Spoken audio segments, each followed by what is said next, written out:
Every day, you're just wading through this huge wave of health info, right? Right. And it's really tough to cut through all that noise to find what actually matters, especially with complex stuff. So that's kind of our mission here in this deep dive. We take a whole stack of sources, articles, research, and we try to pull out the most important nuggets of knowledge for you. Today, we're doing a deep dive into endometriosis. It's a chronic inflammatory condition. And we're also looking at infertility, which often, goes hand in hand with it. Now, conventional treatments exist, of course, but we're seeing a lot of people, a real shift towards exploring complementary approaches too. Definitely. And the sources we're diving into today, they give a really thorough look at how things like acupuncture and herbal medicine are being used to support people dealing with endometriosis and infertility. We'll even look at one specific pioneering center that's been integrating these methods for decades now. The goal really is to understand the potential benefits and maybe more importantly, the how. The mechanisms behind these approaches. Yeah, that sets it up perfectly. So first we'll unpack what endometriosis actually is, then look at why these complementary therapies are getting so much attention lately. We'll dig into how acupuncture and herbs are thought to work, the specifics, and then, like you said, look at this real-world example, this center that's been doing this integrated work for ages. Okay, so let's start with the basics, just for anyone who might not be familiar. Endometriosis. It's a chronic inflammatory condition, basically a tissue that's like the lining of the uterus. It grows outside the uterus. You might find it on the ovaries, maybe the fallopian tubes, other places in the pelvis. That's right. And the tricky part is this tissue, even though it's in the wrong place, it acts like the normal uterine lining. So it responds to hormonal changes month after month. And that can lead to ongoing inflammation, pretty intense pain sometimes, scar tissue, and as you said, real challenges with fertility. So, yeah, a lot of people start looking for other options, maybe for more symptom relief or perhaps a less invasive approach than, say, hormone therapy or surgery. Right. That search for relief may be something less invasive. It often leads people towards traditional Chinese medicine or TCM. Acupuncture, which is a huge part of TCM, has really been getting noticed for its potential with endometriosis and fertility. It's not standard care everywhere yet, but the evidence that's coming out suggests it could be a really valuable addition, an adjunctive therapy. Exactly. And what's fascinating is how it's thought to work. It's not just about masking pain. The idea is it might actually sort of re-engineer the body's internal environment. Think of stress and inflammation as like roadblocks on the path to conception. Acupuncture seems to act more like a systemic traffic controller. It's not just clearing the immediate jam, but maybe rerouting things for better long-term flow, better health. Specifically, the thinking is it reduces that key inflammation we talked about. It helps with pain, improves blood flow, especially to the reproductive organs, and maybe helps regulate hormones. There was one systematic review, looked at 15 trials, over 1,000 people. It found evidence supporting acupuncture and also moxibustion as alternatives for endometriosis pain. And another review pointed to positive results for pain levels and also for this blood marker, CA-125, which often indicates inflammation or the presence of this endometrial tissue. Seeing that marker go down with acupuncture, that's a pretty direct biological sign of its anti-inflammatory effect. That's really interesting, seeing a biological marker change. And I saw mention of a specific protocol, too, the Credenda-Magarelli acupuncture protocol, CM8.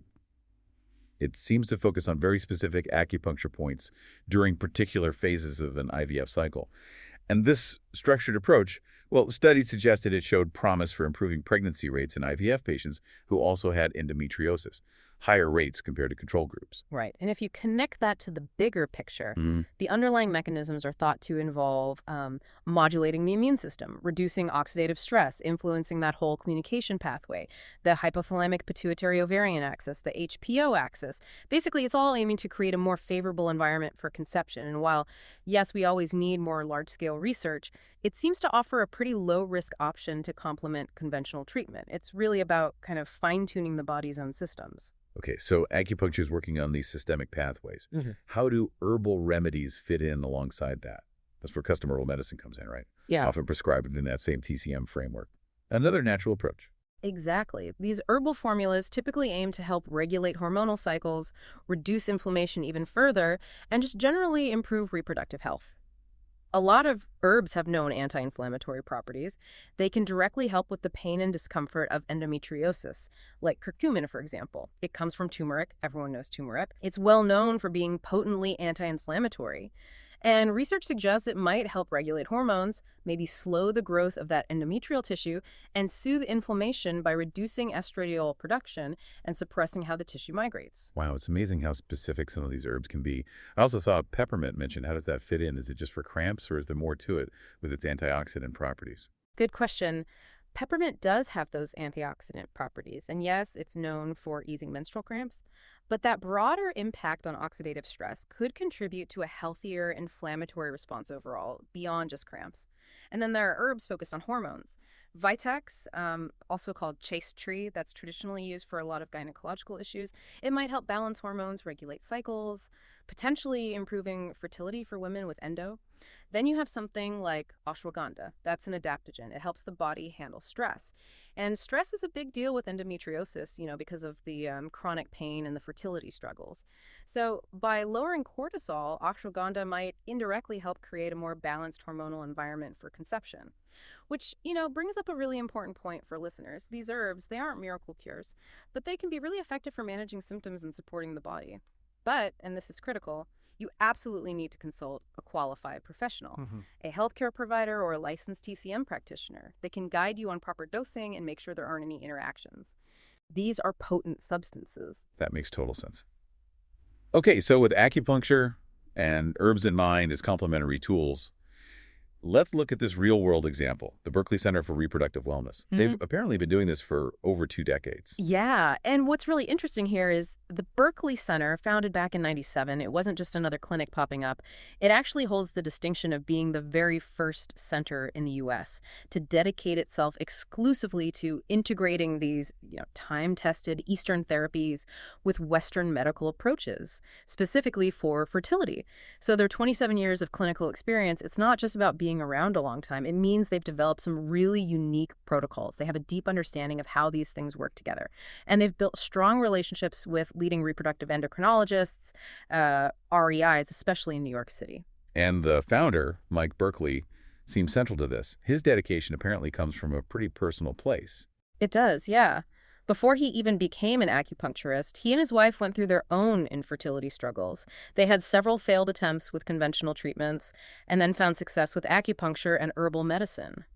And that personal journey, well, it completely changed his path and led him to specialize in this very specific niche. Wow. So he really lived it first. Exactly. And he's recognized as the first acupuncturist in the U.S. to focus solely on fertility issues. Over those 27 years, he's carefully developed his own unique acupuncture protocols and proprietary herbal formulas, always tailoring them to the individual. His whole approach is really grounded in understanding both ancient Chinese medicine and modern Western reproductive science. It's truly integrative. And it sounds like his expertise is pretty well respected. I saw a quote from a Dr. Paul Magarelli, an ND, praising his talent and contributions, highlighting his knowledge of both TCM and Western medicine, specifically related to endometriosis. Yes, and there's another from Dr. David Hoffman at IVF Florida. He talks about Mike's professionalism and deep knowledge, even saying Mike knows more about reproductive endocrinology than many practicing REIs, which is quite a statement. Dr. Hoffman also mentioned Mike helped form a special board within the American Society of Acupuncturists to certify practitioners in REI reproductive endocrinology and infertility. So really cementing his impact. And then you see the patient testimonials too, constantly mentioning the compassionate care and, well, the effectiveness of the treatments. Okay, so what makes the Berkeley Center stand out, really? Compared to other places offering complementary medicine, is there something key they've learned over those decades? That's a really good question. And yeah, I think there is a key insight. Beyond being the first specialized center, that 27 years of focus has really shown them the crucial importance of consistency and timing with acupuncture. It's not just about getting acupuncture now and then for general wellness. It's about precise interventions at critical points in the cycle or during treatment like IVF. It's about recalibrating the body right when it needs it. This understanding, it comes from decades of seeing what works, refining their methods, developing those proprietary protocols, and seeing consistently positive outcomes. Their approach really blends the Eastern therapy seamlessly with the Western understanding, directly supporting treatments like IVF or IUI. And those collaborative relationships with Western doctors you mentioned, that sounds like a huge part of their model too, building that bridge. Absolutely crucial. They actively work with most of the well-known REIs in New York City. It creates this cooperative environment. They often communicate directly with the REI about a patient's plan, making sure everything is cohesive, optimized, and they have specific acupuncture protocols designed to, say, improve egg quality or lining quality, enhance ovarian function, even decrease miscarriage rates, all tailored and backed by research where possible. And one detail that really jumped out from the sources was the pre- and post-embryo transfer acupuncture. Offering that 7 days a week, that seems like significant support. It really is. They recognized how critical that period is during IVF. So they make sure acupuncture is available 7 days a week, specifically for right before and right after the embryo transfer. And studies have shown that acupuncture done at those specific times can significantly boost pregnancy rates for women doing IVF. So having that readily available specialized care right then, it's huge support during a really sensitive time. And beyond that specific protocol, they offer a whole range of services. Personalized herbal medicine, low-level light therapy, programs focused on miscarriage prevention, telemedicine, even home visits sometimes. It really does sound like a center that's made a big mark on the field, not just in practice, but in helping validate these approaches. I think that's fair to say, yeah. Through their pioneering work, their consistency, they've definitely helped validate the role of complementary therapies, particularly acupuncture and herbs, showing they can be effective adjuncts to conventional fertility treatments. Developing their unique protocols and formulas has opened up new possibilities for patients facing all sorts of challenges: male factor, female factor, recurrent loss. And by building those strong relationships with Western doctors, by being active in the broader reproductive medicine community, they've genuinely helped bridge that gap between the Eastern and Western thinking, promoting a more holistic view of patient care. And finally, just making support accessible. That 7-day pre-post transfer service, telemedicine, home visits, it shows a real commitment to being there when patients need it most. Wow, what a journey in this deep dive. It really seems clear that complementary therapies, like acupuncture and herbal medicine, they offer real promise. Promising adjuncts for managing endometriosis symptoms, maybe improving fertility outcomes, working by reducing inflammation, regulating hormones, enhancing overall reproductive health. Valuable support alongside the conventional stuff. Absolutely. And it really underlines how important it is to talk to qualified professionals, get personalized plans, especially with herbs. And it also just highlights the value of this integrated approach, right? Bridging East and West. The Berkeley Center is such a clear example, the first in the U.S. focusing just on this, 27 years doing it. And their specific timed protocols like that 7-day pre- and post-transfer acupuncture.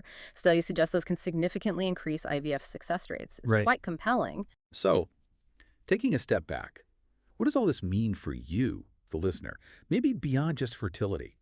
Think about the wider implications. How might understanding these principles of integrative care, you're combining ancient wisdom with modern science, how might that change how we look at other health challenges, not just fertility? And also, think about how these kinds of collaborations, like Mike Berkeley working closely with leading reproductive endocrinologists, could that become more standard in healthcare in the future? It really makes you wonder, doesn't it? What other complex health issues could really benefit from bringing these two worlds closer together?